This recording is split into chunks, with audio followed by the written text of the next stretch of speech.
Hey everybody, we're back again, and this time I'm just going to shoot straight from the hip. We got a lot of stuff to talk about on this show. I'm also going to run down through kind of what's been going on here since the first of the year, and let you know what all I have that's coming up. Anyway, yeah, I can't go deeply into that. I'll go into it maybe a little bit more as we get into this show. So on this show, though, we're going to be doing a couple food reviews. One from the Magic Kingdom, one from Epcot. I'm going to take you through a walk of 3 of the properties, I believe, and some of the stuff that's going on there. Those properties will be Hollywood Studios and Epcot and a little bit of Magic Kingdom, I believe. Anyway, that, and there's going to be a lot more just kind of going on in this show. So sit back, relax, and it's good to be back with you again. This is show 400 for the week of February 12th, 2018. You're listening to The Mouse Moment. Find us at themousemoment.com. Listen every week for a new show and rate us on iTunes. Follow us at youtube.com/theseamazingplaces, facebook.com/theseamazingplaces, twitter.com/amazingplaces, or contact us at podcast@theseamazingplaces.com.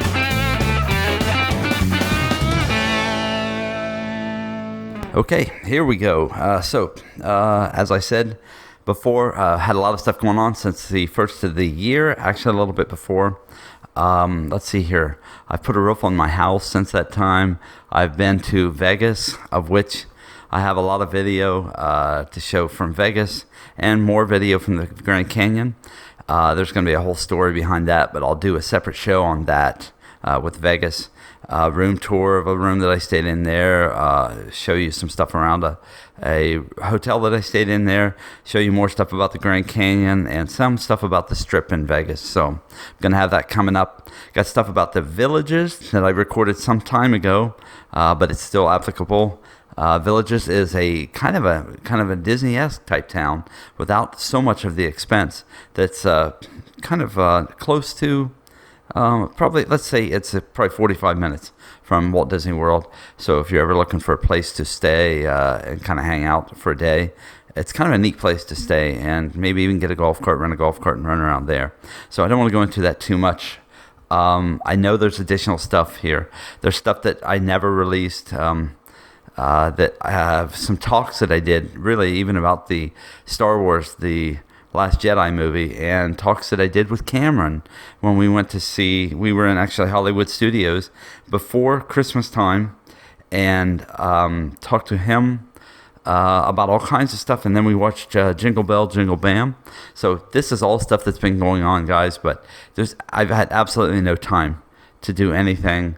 Of course, you know what it's like. If anybody's ever done this, putting a roof on your house takes time, amongst many other things. You know, by the time you throw Christmas and New Year's, and heading to Vegas for the death of a family member, and then seeing stuff while you're there, and there's a lot of stuff that's kind of combined in that probably either you care about or you don't care about at this point. But I thought I would throw it out there anyway. So let's get on to what's going on in this show. So, first of all, Connor and I stopped into the Magic Kingdom because we heard about they had switched out at Friar's Nook. They switched out the menu there from the mac and cheese, and if anybody ever had it, I know Cameron had. He had the pot roast mac and cheese there. It was a very popular item. They've switched out the mac and cheese menu items there now and replaced them with tater tot meals. And so one that I got was a Greek. Let's see here. I want to make sure I get it right. It is the... Oh, come on. It is the, loaded Greek tots, and that's $8.49. And in that, basically, you have peppers. You have olives that are just amazing. The Greek olives that were in it were amazing. There's like a tzatziki sauce or some type of Mediterranean. I believe it is a tzatziki sauce that's on it. And basically, that's really the main part of that meal. But for $8.49, thought it was very good. And that's really pretty good for a vegetarian diet. There's no meat in that. I didn't even realize it when I ordered it. I'm not a vegetarian. I don't set out to be one. But that meal was good. So if you're looking for a vegetarian option, that's it. And let's see here. Connor got the loaded Fiesta Tots at $9.49. And let's see here. In those, I think it had... It looks like probably a Southwest type hamburger, cheese.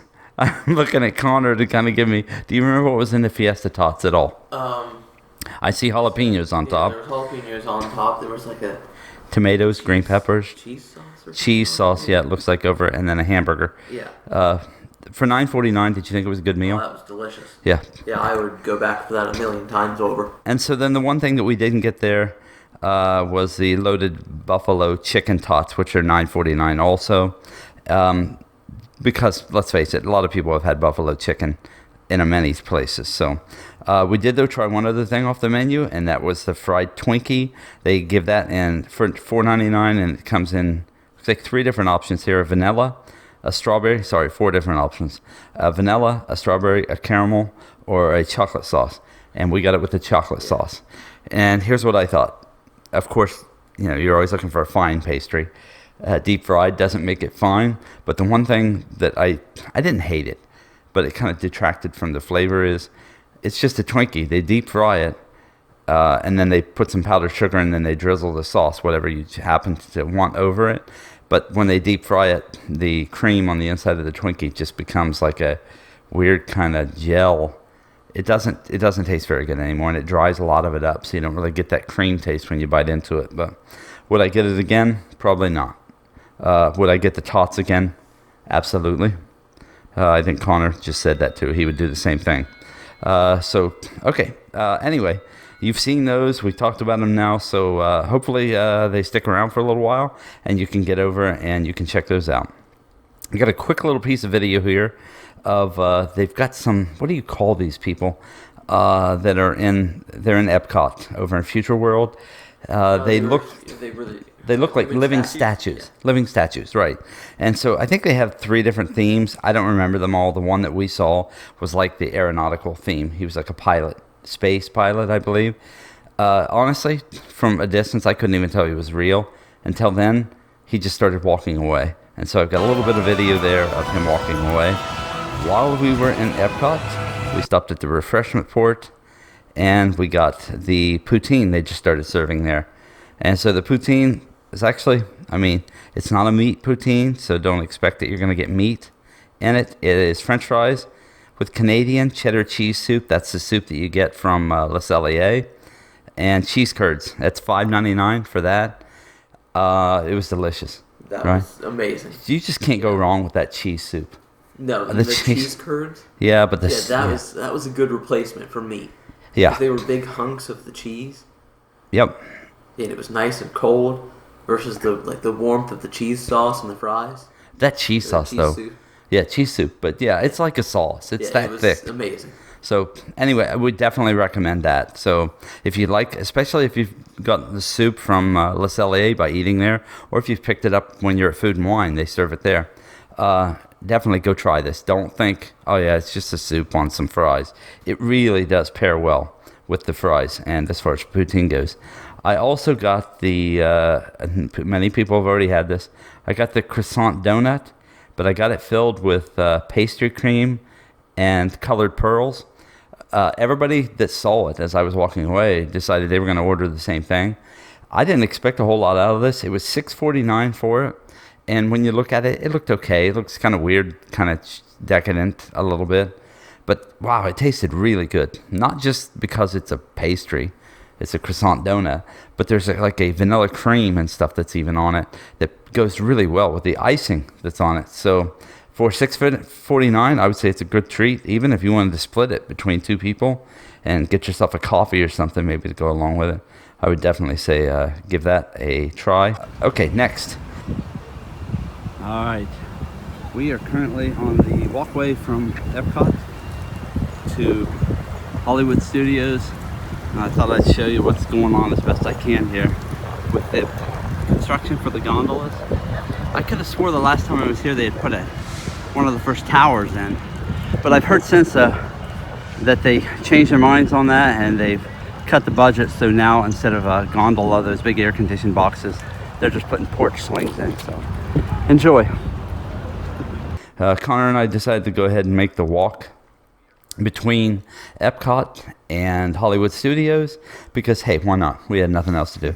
No, actually, we decided to take the walk so that we could show you what's going on with the Skyliner or the gondola system that's being set up. I thought they had already put a stanchion or a post in place for it, but as I looked, there did not seem to be one.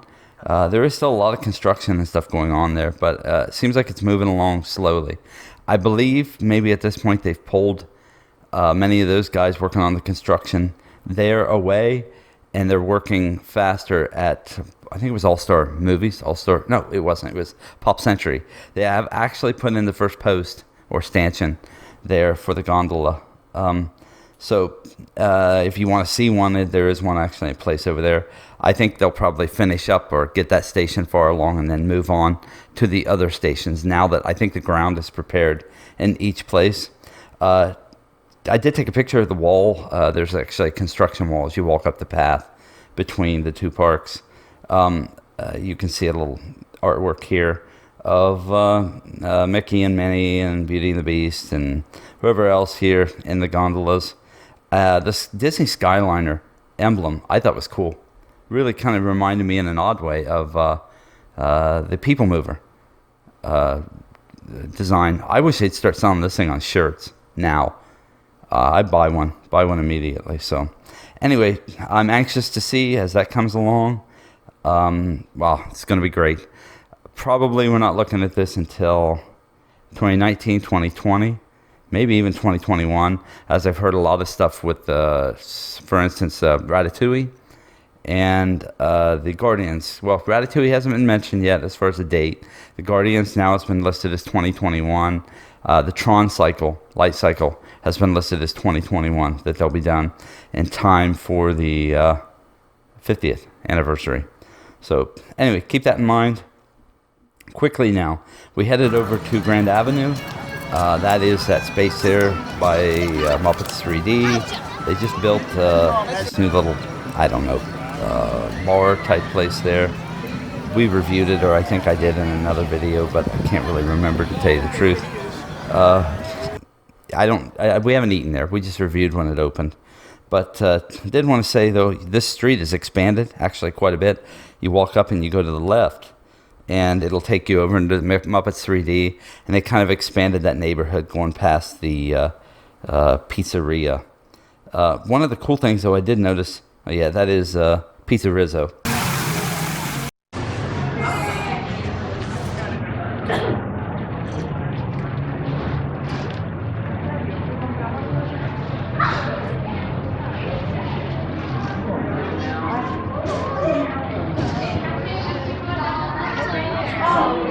This is kind of neat.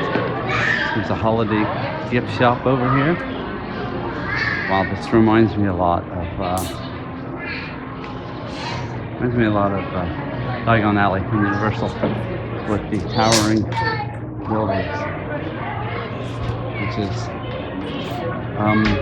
not unusual, being that all of this was designed, I believe, by Scott Trowbridge, which is the same guy who designed Diagon Alley over in Universal.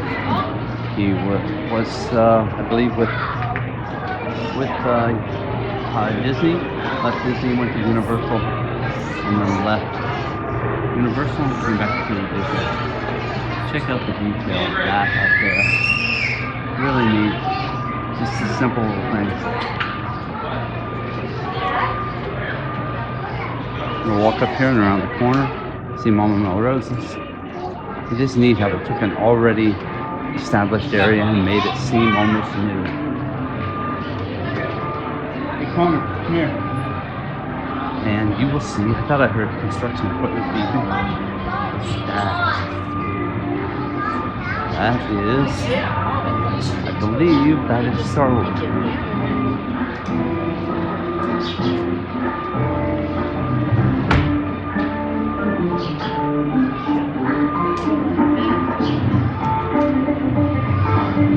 Really nice. And those are the existing buildings. Just like a screw. That used to be there. Hopefully you can hear this. If not, I'll have to just record another track to put over it. And you can see if you look at the way here. It's actually closed off, but then that's Muppet 3D out of the way. So some of this is cool. Did you hear that? Look at the kids all put this on. This is going to be a hit, I believe, around here. Very nice. Very nice. Alright, making our way through. I did want to say, though, too, if you go clear down to the end of Grand Avenue, there's a wall there, and that is going to be one of the entrance or one of the entrances into Galaxy's Edge. It's a really great PhotoPass spot. It's really cool. We didn't even realize it. Connor and I didn't as we walked up on it. It just looks like, yeah, it'll be a backdrop for a picture. But when the picture comes back, it actually looks like you're standing in the city, and the stuff is really around you and behind you. So if you're in there, stop, get your picture taken as far as PhotoPass goes, or take a picture with your phone, and you'll get a good chance to see what it looks like behind you. I've got one last thing I want to throw in here, and that is a picture here you're going to see. This guy, I think he was a manager. He's definitely a cast member. His name was Jeff. And this is in Hollywood Studios, as you can see, in front of the Grauman Theater. And in fact, in front of the stage for the Star Wars stuff. So some people had come up and asked a PhotoPass photographer to do a family picture for them. And so then as he got ready to do that photo, and then they handed their phone to the PhotoPass guy also to take a separate picture. This cast member comes up and starts yelling to other people as they're coming around to get in the family photo. And so he continues to yell and yell and yell for people to come over, get in the photo. Come on, it's a family photo. You have to come over. I wish I would have recorded him doing it in video, but I did not. I just came back later and got this picture of him. And you can see the people beyond him. This is one of two photos that we made it into that that he did. I'm sure, I don't know if he does this all the time, but I know at this point he was doing it. And I have to be honest with you, I've been in these parks since 71, and I've never experienced anything like this in my life. So the first time we got into the picture, everybody was friendly. Everybody was getting along with each other. People who probably even had a somewhat bad day or were tired at this point, it was later in the day, it sparked them right up. And everybody was patting each other on the back and welcoming each other to the family. And it was great. And then sure enough, so we got PhotoPass pictures taken. And I'll put one of those up of the entire gang when the picture was taken. But I just wanted everybody to see Jeff and to know what this guy is doing in Hollywood Studios. If they did this kind of stuff in each park, it would transform the parks. It did for me just in that few moments. It changed my mood completely about, I'm not, yeah, I am. I'm a grandpa a lot of times, let's face it. But this transfixed me. I could not believe it. I'd never seen anybody in all of these years ever do anything like this in the parks. So, yeah, if you get a chance, get in there, get your family photo done.